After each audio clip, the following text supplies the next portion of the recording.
I will absolutely never forget the bond that I created with my elephant Kandula while I was working in Sri Lanka and living at an elephant sanctuary. And I want to share some of the most amazing experiences I had and the biggest lessons I learned from working and living among the elephants.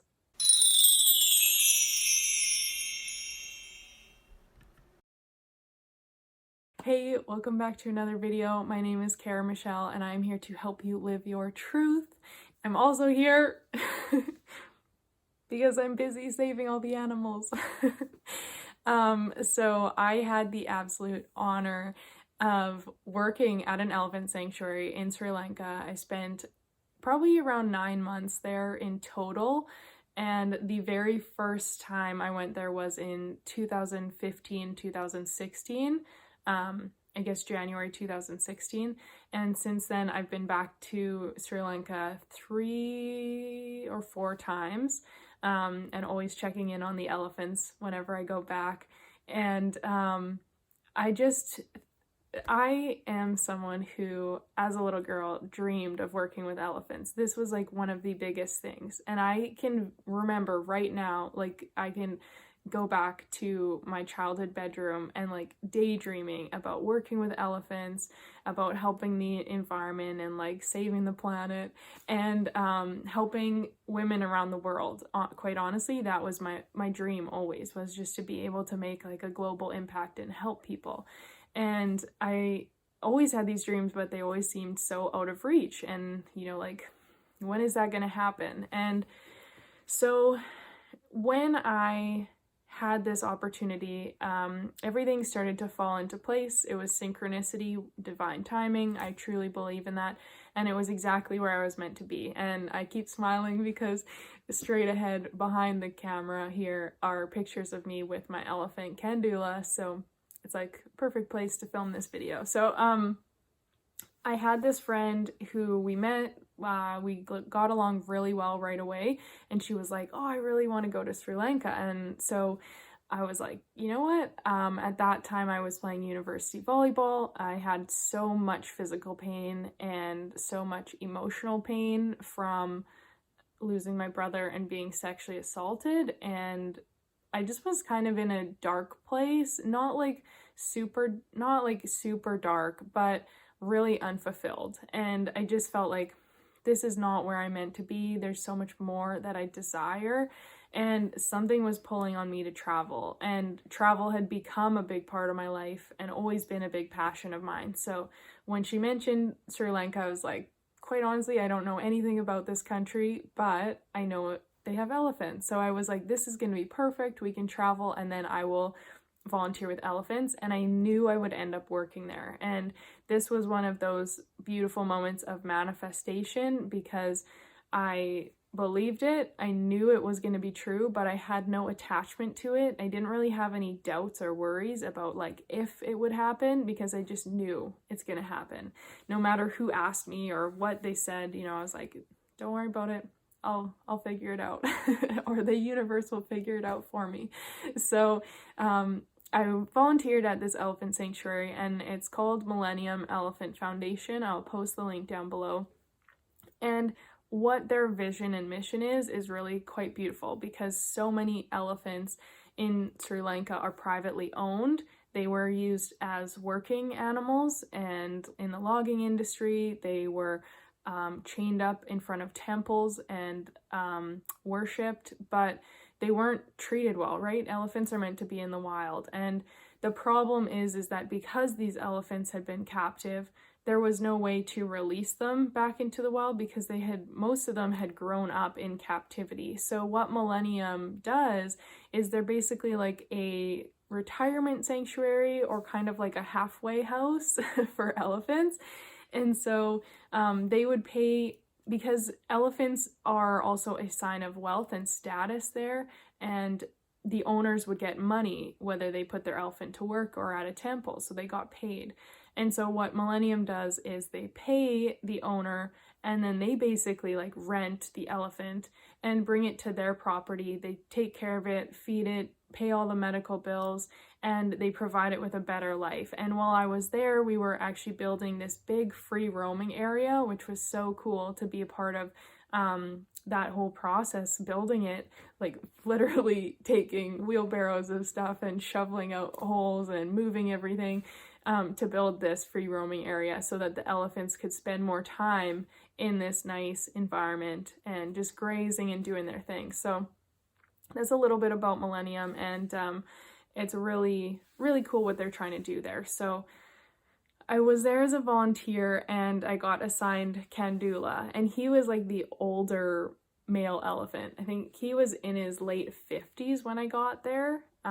He's probably like in his 60s now, or I guess same thing. But elephants are like people, and they can live quite a long time, especially when they are in the wild. Captive elephants, depending on what they've been doing for their whole lives, don't live quite as long, and that's one of the many problems of captivity, but I will talk more about those things on another video. I just really wanted to share some things I learned from working with Kandula and the other elephants, and they are the most incredible and intelligent animals that I've ever encountered. They're just so amazing, and obviously they're huge, but they have so much precision. They know exactly what they're doing. So Kandula, I would go sit up with him in his like night bed where he spent the evening. He'd be eating his dinner. We'd bring huge piles of leaves and different types of branches and bark, and I'd just go sit up there. I'd have my headphones in and listen to some nice music and just watch him as he ate. And we got super comfortable together, and he really is like the kindest, gentlest elephant that they had there. He's just like the biggest old soul. And this one night, I'll never forget it, he was sitting there, and I was kind of just really blissed out and enjoying the moment, and he picked up a small branch and he started to kind of like swing it in his trunk, and they're so strong, right? So I mean, if an elephant wants to hurt you, they could hurt you. And I kind of always said that while I was working with different volunteers. Sorry, my phone storage is full, so I just got cut off again. Okay, so while I was working with different volunteers or tourists, I mean, obviously we have safety standards, so by no means am I devaluing that, but I always knew that if an elephant really wanted to hurt you, it could, and they are so sensitive to energy, but I'll get into that later. So that night, Kandula, he picked up his a branch, and he was kind of swinging it gently, and I was just sitting there and like enjoying my music and watching him, and he tossed it, and it landed, like, not kidding, like right in front of my feet. And it made me, like, I laughed about it because it was just super cute. It was like really playful, but it really made me think about just how intelligent these animals are, and I wished that I could really communicate with him more deeply.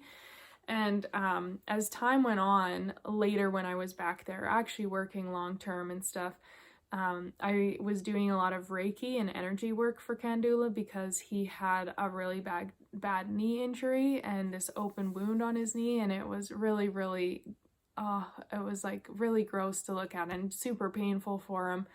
And I would go up and do some energy work, and I remember the times when I could just stand there and just like have my hand on his trunk, and he would be getting his medical attention, and they'd be, you know, sanitizing and trying to clean things out every day, and it was so uncomfortable for him, but I'd go and I'd stand there and just like send all this love and healing energy to him, and then bring him snacks and crackers and fruit, and it was just like the most beautiful bond, and I'm like starting to cry thinking about it because they're just such amazing creatures. So another thing I learned from a different elephant there, an elephant who was really, really badly treated in the past, and this was a time in my life where I was really struggling with forgiveness.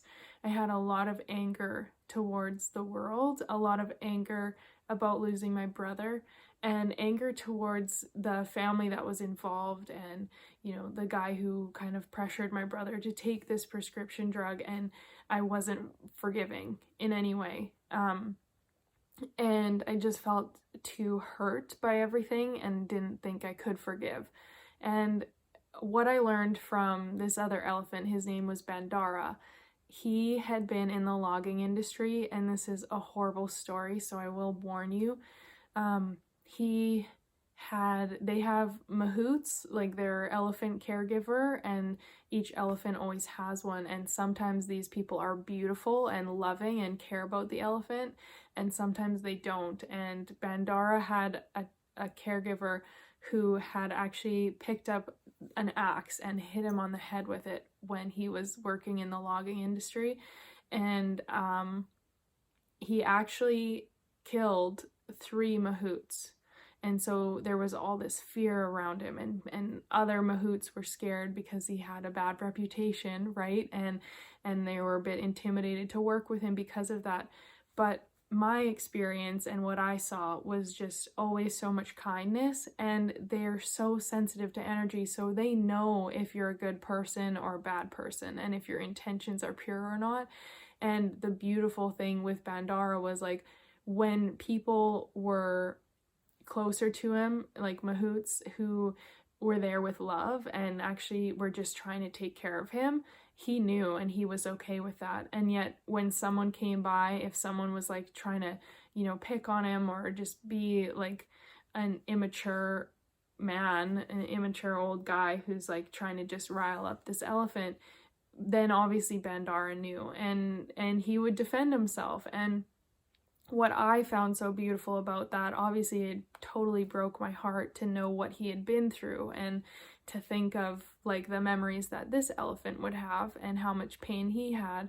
And what I found so beautiful though was that he didn't view all human beings the same way. So yes, he had been hurt by many in his life, but he didn't view all human beings as evil. And I think this is such a beautiful takeaway for everyone watching this, and it totally changed my whole life, was realizing that because of the pain I had been caused with losing my brother and with some other things, I was really lacking trust for everyone, and not very forgiving, not very open, and not very loving. I really had guarded my heart for a long time.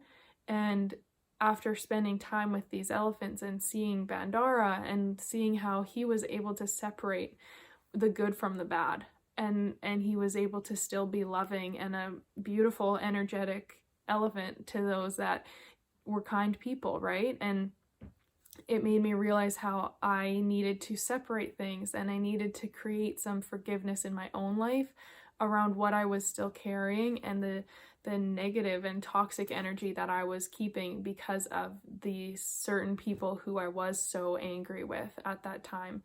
So the biggest lesson I learned from the elephants was forgiveness and compassion, because they really are the most incredible souls. And if you have the chance, I would say do whatever you can to go be in their presence and experience it. And I'm so excited for one day when I go to Africa and get to see even bigger elephants in Africa, because there are different kinds of elephants, and but they're just such magnificent creatures, so we can learn so much from them, and from the way they support each other, the love that they give to each other, the way they communicate, and it's just like, it's unreal. So let me know in the comments if you're someone who has seen elephants before and experienced them. I know so many people who have gone to Thailand and had beautiful, beautiful times with the elephants. Or let me know if it's something on your bucket list, right? I'd love to hear from you guys. If you found this video helpful, please give it a thumbs up. Please hit the subscribe button. And just take what you can from these stories. I think animals and Mother Nature, everything is here to teach us, and we can learn so much if we let go of our ego and let go of this belief that like we're above other things just because we have communicated to each other and we can't communicate to an elephant or a dog or whatever it is, a bird, doesn't mean that they're not intelligent beings either. Like, it's the ego that gets in the way and creates this separation, when in reality we are all connected, we all matter, we all have a role on this planet, and it's so important to take care of that role and take care of those other animals. So I'm so passionate about continuing to help the elephants when I can, and being involved with different projects that they do. And yeah, I just think they're such amazing animals. We can learn so much. So I hope that you found this video helpful, and that you can take away some forgiveness, some compassion for those that have wronged you. Be like Bandara, right? Remember that you can look at everyone with a different lens. You don't need to guard yourself or be afraid of all people just because some people have hurt you. And knowing that hurt people hurt people. So people who create that kind of pain are always acting from their own wounds and their own unresolved issues. But if you can act from love and you can separate this, you can also rise above that and not stay down and hurt as well. So it's so important to continue to do our part to be our best selves. And this is where energy work, mindfulness, mindset, reprogramming, all these things are so powerful, so that you're no longer held back by your old story. I've got an amazing free training on that, link down below, you can check out as well. But for now, sending love from me to you and from the elephants, and I'll see you in the next video.